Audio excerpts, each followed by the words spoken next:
Hi అండి. నమస్తే. మనమందరం ఫేస్ చేసే ప్రాబ్లమ్ ఏంటంటే హెయిర్ ఫాల్ అండి. జుట్టు అనేది ఊడిపోతే మనం చాలా అయితే ఇబ్బంది పడిపోతూ ఉంటాము. అలా జుట్టు అనేది ఊడుతున్నా కానీ, అలానే మీకు హెయిర్ గ్రోత్ కావాలి అనుకుంటే కంపల్సరీగా టిప్ అయితే ట్రై చేయండి. అలానే ట్రై చేసిన వాళ్ళు కూడా కామెంట్ అయితే చేశారు హెయిర్ ఫాల్ తగ్గిందని, అలానే న్యూ హెయిర్ అనేది స్టార్ట్ అయిందని.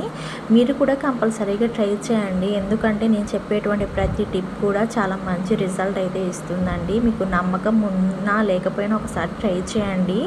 ట్రై చేసి రిజల్ట్ మీరే చూస్తారు. నా హెయిర్కి మీరే డిఫరెన్స్ చూడండి. నా హెయిర్ అంతకుముందు ఎలా ఉందో ఇప్పుడు ఎలా ఉందో. నా హెయిర్ అంతకుముందు అయితే అసలు రెడ్గా ఉండేది, ఇప్పుడైతే మంచిగా బ్లాక్గా కూడా అయింది, ఒత్తుగా అయింది, హెయిర్ గ్రోత్ అనేది జరిగింది.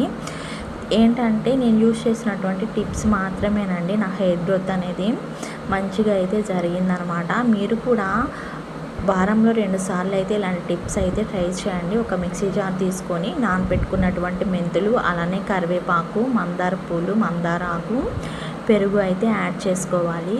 ఫస్ట్ మనము హెయిర్ గ్రోత్ అవుతుందా లేదా అనేది కాకుండా ఫస్ట్ హెయిర్ ఫాల్ అనేది కంట్రోల్ అయితే చేసుకోవాలి. కాబట్టి మనం ఇలాంటి హెయిర్ ప్యాక్స్ అనేవి కంపల్సరీగా ట్రై చేయండి. తర్వాత మీకు హెయిర్ ఫాల్ అనేది కంట్రోల్ అవుతుంది, హెయిర్ అనేది గ్రోత్ అయితే జరుగుతుందండి. ఈ పేస్ట్ అనేది మనం హెయిర్కి అప్లై చేసుకొని ఒక హాఫ్ అన్ అవర్ తర్వాత హెయిర్ వాష్ చేస్తే మంచి రిజల్ట్ అయితే ఉంటుంది. అలానే మన ఛానల్లో చాలా టిప్స్ అయితే ఉన్నాయి. కంపల్సరీగా మీరు చూడండి, ట్రై చేసి మీ రిజల్ట్ ఎలా వచ్చిందో కూడా కామెంట్ సెక్షన్లో అయితే కామెంట్ చేయండి. ఇంకా నమ్మాలి నమ్మకపోవడం అనేది మీ ఇష్టం. వీడియో నచ్చితే లైక్ చేసి సబ్స్క్రైబ్ చేసుకోండి. Thank you.